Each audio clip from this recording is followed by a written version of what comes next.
मलानी चॅनलच्या सर्व प्रेक्षकांना शैलेंद्र चौधरीचा नमस्कार. हिंदू सेवा सहाय्य समितीतर्फे मूक मोर्चा आणि ठिय्या आंदोलनाचं आयोजन करण्यात आलं होतं. मूक मोर्चातून नागरिकांनी सहभाग घेऊन नगरपालिकेचा व्यक्त केला निषेध. मागण्यांवर नगरपालिकेने लेखी आश्वासन दिल्याने आंदोलनाची पुढे न्याय मिळेपर्यंत लढा सुरू ठेवण्याचा निर्धार हिंदू सेवा सहाय्य समितीच्या आंदोलकांनी केला.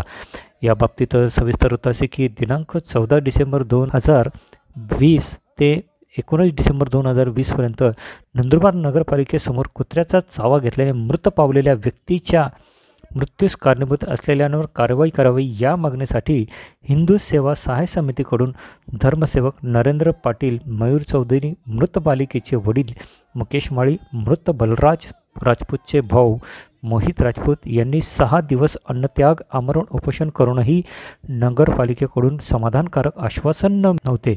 म्हणून न्याय मागण्यासाठी नंदुरबार येथील छत्रपती शिवाजी महाराज नाट्य मंदिर येथून नंदुरबार नगरपालिकेवर मूक मोर्चा काढण्यात आला. मोर्चाचे रूपांतर नंतर नगरपालिकेसमोर ठिय्या आंदोलनात झाले. मोर्चेकऱ्यांशी नंदुरबार नगरपालिकेचे मुख्य अधिकारी राजेंद्र शिंदे यांनी चर्चा करून मागण्यांवर लेखी आश्वासन दिल्याने मोर्चा आणि ठिय्या आंदोलनाची सांगता करून पुढे मागण्या मान्य होईपर्यंत लढा सुरू ठेवण्याचा निर्धार करण्यात आला. मोर्चाची सुरुवात छत्रपती शिवाजी महाराज येथे छत्रपती शिवाजी महाराज यांचे प्रतिमेचे पूजन गोरक्षक संजय शर्मा, महेश भट महाराज यांच्या हस्ते करण्यात आले. मोर्चा श्री मोठा मारुती मंदिर, देसाईपुरा, मंगळबाजार, नेताजी बाबू सुभाष पुतळा मार्ग नगरपालिकेवर धडकला. नंदुरबार नगरपालिकेने लेखी दिलेल्या आश्वासित पत्रात नमूद केल्यानुसार नगरपालिकेचे घनकचरा व्यवस्थापनाचे ठेकेदार यांनी त्यांचे कर्तृत्वात कुचराई किंवा विलंब बाबत त्यांना नगर परिषदेतर्फे सक्त नोटीस व दंडात्मक कारवाई 15 दिवसाच्या आत करण्यात येणार. उघड्यावरील मांस विक्री व मांसयुक्त खाद्यपदार्थ विक्री करणारे स्टॉलधारक यांच्या पोलीस प्रशासनाशी चर्चा करून त्यांच्यावर आवश्यक ती कारवाई 1 महिन्याच्या आत करण्यात येईल.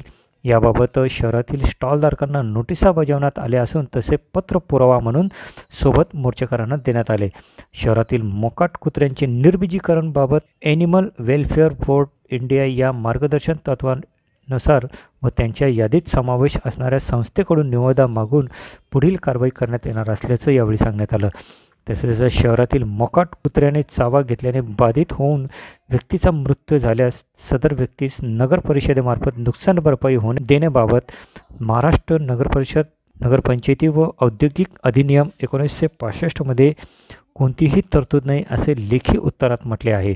मोर्चेकर यांच्या वतीने हिंदू सेवा सहाय्य समितीचे डॉक्टर नरेंद्र पाटील, मयूर चौधरी, जितेंद्र राजपूत, बालिकेचे वडील मुकेश माळी, आई विजया माळी, मृत बलराजचे भाऊ मोहित राजपूत यांनी चर्चा केली.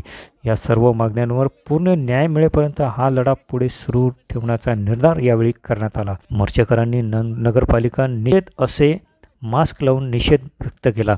मोर्चात सहभागी होण्यापूर्वी प्रत्येकाची थर्मल स्कॅनिंग करण्यात आली. तसेच सॅनिटायझरने हात स्वच्छ करण्यात आले. यावेळी मोर्चात विविध संघटना, व्यायामशाळा, नगरपालिकेचे विरोधी पक्षाचे नगरसेवक चारुदत्त कळवणकर, प्रशांत चौधरी, गौरव चौधरी, आकाश चौधरी, संगीता सोनवणे, आनंद माळी, लक्ष्मण माळी, माजी आमदार शिरीष चौधरी, भाजपचे डॉक्टर रवींद्र चौधरी, राष्ट्रीय समाज पक्षाचे दिलीप ठाकणे पाटील व शहरातील महिला पुरुष मोठ्या संख्येने यावेळी मोर्चात सहभागी झाले होते. शैलेंद्र चौधरी, जय मल्हार न्यूज, नंदुरबार. नगर परिषदेने घनकचरा व्यवस्थापनाचे ठेकेदार यांनी त्यांचे कर्तृत्वात कुचराई केल्यास किंवा विलंब केल्याबाबत त्यांना नगरपालिके परिषदेमार्फत सक्त नोटीस व दंडात्मक कारवाई करण्यात येईल. सदरची कारवाई 15 दिवसात करण्यात येईल. जोरदार टाळ्या वाजवा. 15 दिवसात कारवाई करणार आहे. दंडात्मक कारवाई.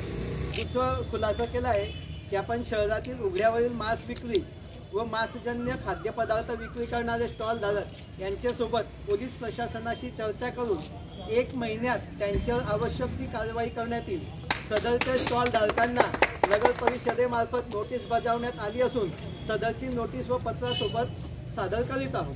म्हणजे त्यांनी उघड्यावरील मांस विक्री करणारे किंवा स्टॉलधारक यांना नोटीस दिलेली आहे. ती नोटीस नंतर आपण वाचतो.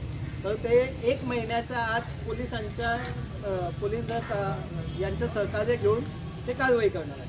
दुसरा खुलासा केलेला आहे शहरातील मोकाट कुत्र्यांचे निर्बीजीकरणाबाबत animal welfare board of India यांचे मार्गदर्शन तत्वानुसार व त्यांच्या यादीत समावेश असणाऱ्या संस्थेकडून निविदा मागवून पुढील कारवाई करीत आहोत.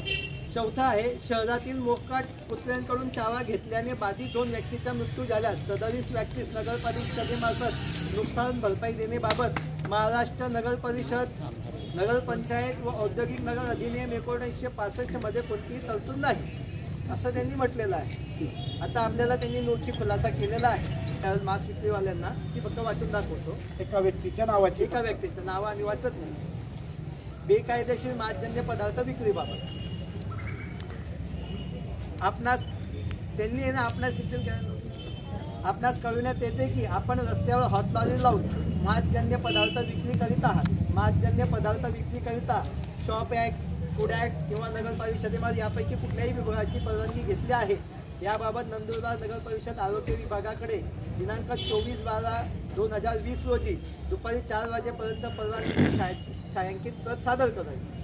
शॉप ॲक्ट, फूड ॲक्ट किंवा नंदुरबार नगर परिषदेची यापैकी व्यवसायाकरिता कुठलाही परवाना नसल्यास आपणास 2 दिवसाच्या आत आपल्या हात लॉरीवरील मासजन्य पदार्थ विक्रीचे व्यवसाय बंद करावे, अन्यथा आपल्या विरुद्ध महाराष्ट्र नगर परिषद, नगरपंचायत व औद्योगिक नगरी अधिनियम 1965 मधील तरतुदीनुसार कायदेशीर व दंडात्मक कारवाई तसंच फौजदारी स्वरूपाच्या गुन्हा देखील दाखल करण्यात येईल व त्यामुळे होणाऱ्या परिणामास आपण व्यक्तिशः जबाबदार राहाल याची नोंद घ्यावी.